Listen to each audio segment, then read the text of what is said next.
Assalamualaikum warahmatullahi wabarakatuh.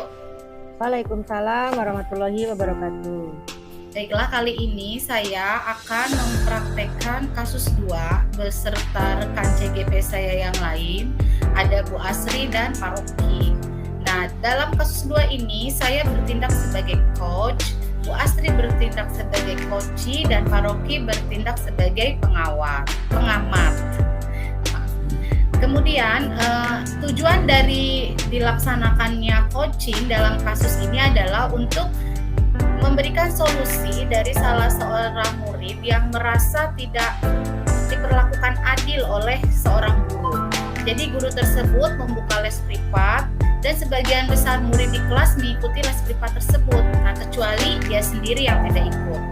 Dari situ, murid tersebut merasa tidak nyaman ketika gurunya itu sering menyindir murid yang tidak mau ikut les privatnya. Nah, bahkan karena hal itu, murid tersebut juga merasa bahwa nilai yang diberikan pun tidak adil. Para murid yang mengikuti les guru tersebut mendapatkan nilai yang lebih baik. Nah, sedangkan dia tidak mengikuti les privat, dia merasa nilainya diberikan nilai yang kecil. Dari situ dia merasa adanya ketidakadilan. Nah, di praktek coaching ini kita akan melihat bagaimana cara coach menuntun anak tersebut, menuntun murid tersebut menemukan solusi atas masalahnya. Baiklah Bapak Ibu, mari kita mulai praktek coaching untuk kasus 2. Assalamualaikum Ibu. Waalaikumsalam. Maaf nih Bu sebelumnya. Mungkin saya mengganggu waktu Ibu. Bolehkah saya berbincang dengan Ibu? Oh, tentu saja. Ada apa? Ada yang mau kamu ceritakan ya ke Ibu?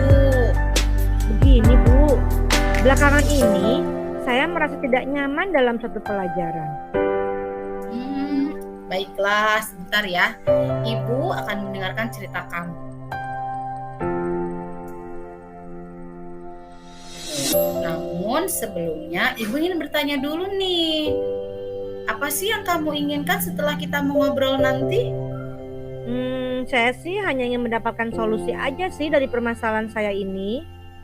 Oh, jadi menemukan solusi ya. Kira-kira ada lagi?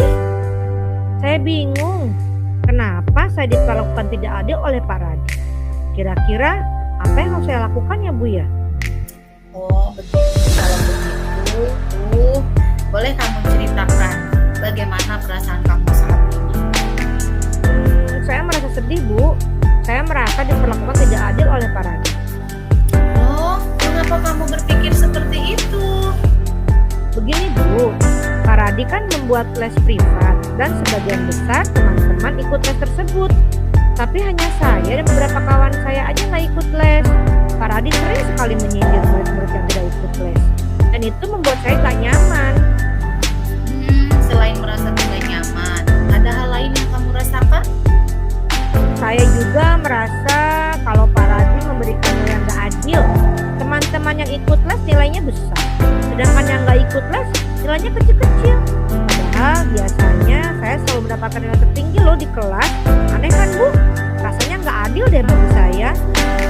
Kalau boleh Ibu tahu nih ya, ketidakadilan seperti apa sih yang kamu rasakan? Kamu bisa ceritakan lebih dalam lagi nggak ke Ibu? Saya merasa kalau saya dapat menjawab soal-soal itu dengan benar.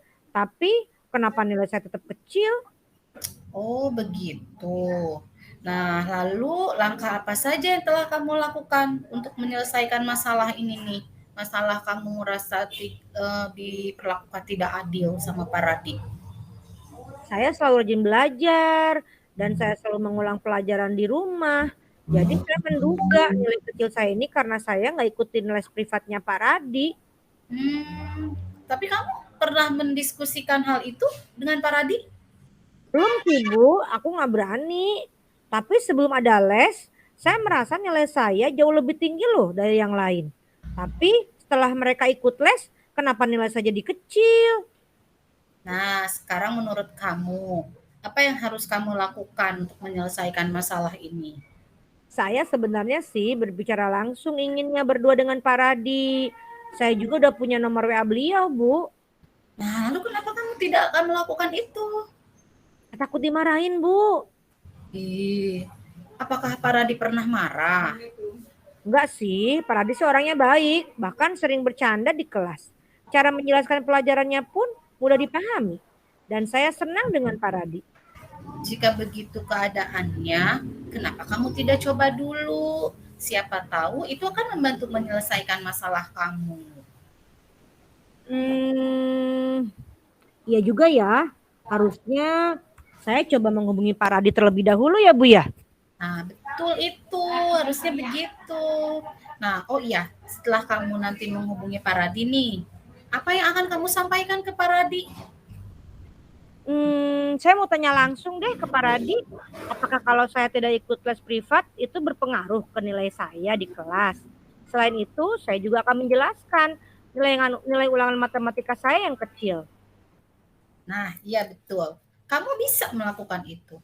Tapi Ibu juga ingin bertanya nih, menurut kamu nih ya, apa sih kekuatan yang kamu miliki agar kamu tetap mendapat nilai tinggi walaupun tak harus ikut les? Kamu kan tadi cuma satu-satunya kan yang tidak ikut les? Enggak sih, teman-teman aku juga sama, ada yang nggak ikut les. Selama ini sih saya selalu jadi juara kelas. Saya belajar dengan tekun dan mengulangnya kembali di rumah. Bahkan teman-teman saya sering minta ke saya ngajarin mereka. Saya juga sering belajar dari internet loh, Bu. Saya suka lihat video-video di YouTube tuh tentang soal-soal matematika dan saya kerjakan. Oh, jadi setelah ini apa saja yang akan kamu lakukan nih? Tapi tetap deh, saya akan tanya sama Pak Radi untuk memastikan dugaan saya. Takutnya hanya dugaan saya aja. Saya juga akan periksa kembali deh jawaban-jawaban saya. Takutnya saya memang belum teliti mengerjakan soalnya, Bu. Nah, bagus itu solusinya ya. Udah bagus deh, Ibu udah setuju deh sama solusi kamu. Tapi ada lagi nggak yang bisa kamu lakukan? Kalau untuk ikut les sih aku nggak bisa, Bu, karena jadwal les aku bentrok dengan aku yang harus jagain toko pakan burungnya ayah aku. Mungkin aku akan minta bantuan sama si Saleh deh, teman aku yang rumahnya deket rumah saya. Dia juga ikut les sama Pak Radi. Saya akan ke rumahnya deh sepulang dari toko, Bu. Nah, itu bagus ya. Nah, selanjutnya nih, agar tujuan kamu berhasil supaya nilai kamu tetap tinggi walaupun kamu tidak ikut les, apa rencana kamu ke depannya? Pertama, saya akan hubungi Pak Radi untuk mengkonfirmasi dugaan saya. Lalu saya akan periksa kembali jawaban saya supaya takutnya ada yang teliti, jadi saya bisa minta bantuan Soleh juga untuk ketemu sama Pak Radi.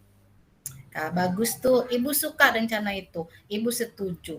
Nah, sekarang komitmen apa yang akan kamu lakukan nih supaya rencana yang telah kamu buat itu berjalan dengan lancar. Jadi bukan hanya sekedar rencana, tapi harus ada tekad dalam diri kamu untuk melaksanakannya itu. Saya akan beranikan diri untuk ngobrol sama Pak Radi, lalu saya akan teliti lagi jawab-jawab soal-soalnya. Bagus ya. Ibu kasih jempol deh buat kamu. Nah, sekarang siapa lagi yang bisa membantu kamu menjalankan komitmen itu? Paling Saleh yang akan aku minta bantuan untuk ketemu Pak Radi. Dia juga akan saya minta bantuan untuk belajar ya sama-sama ya gitu, Bu. Nah, itu sepertinya sangat bagus ya untuk kamu lakukan. Jadi, kamu sekarang sudah bisa menemukan solusi atas masalah kamu tadi. Iya, Bu. Makasih banyak ya, Bu ya udah dengerin aku. Oke, baiklah. Kapan-kapan kamu boleh cerita lagi tuh kalau ada masalah-masalah begitu. Nanti kita ngobrol, kita cari solusinya ya. Oke, makasih banyak ya, Bu ya. Iya, sama-sama. Terima kasih juga ya sudah percaya pada Ibu untuk mendengarkan masalahmu. Sampai jumpa lagi di kelas ya. Oke, Bu. Assalamualaikum. Waalaikumsalam.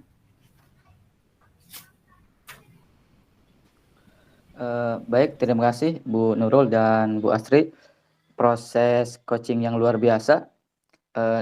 Yang saya lihat ketika proses coaching dilakukan dengan menggunakan metode Tirta ya, semua yang ada di Tirta itu sudah nampak dari mulai tujuan, coaching menanyakan tujuan apa, dan coaching juga sudah menanyakan kepada coachnya ya, tujuan ngobrolnya itu apa, masalahnya itu apa, sudah tampak. Terus dari proses identifikasi juga, coach sudah menggali beberapa pertanyaan dan bahkan tadi sudah terlihat umpan balik dari Coach mengenai identifikasi yang mengarah pada kekuatan atau potensi Coach tersebut. Dan untuk rencana aksi juga tadi sudah terlihat jelas bagaimana cara Coach memberikan pertanyaan-pertanyaan dan terbukti dengan umpan balik dari Coach kaitan dengan rencana aksi yang akan dilaksanakan dalam menyelesaikan masalah. Dan dari tanggung jawab juga tadi Coach sudah menggali kembali pertanyaan-pertanyaan kaitan dengan komitmen dan tanggung jawab yang akan dilaksanakan untuk melakukan proses aksi. Yes, luar biasa sekali proses coachingnya sudah nampak semuanya. Terima kasih. Itu yang saya amati pada proses coaching di kasus 2. Baiklah, terima kasih Pak Rocky. Demikian praktek coaching untuk kasus 2.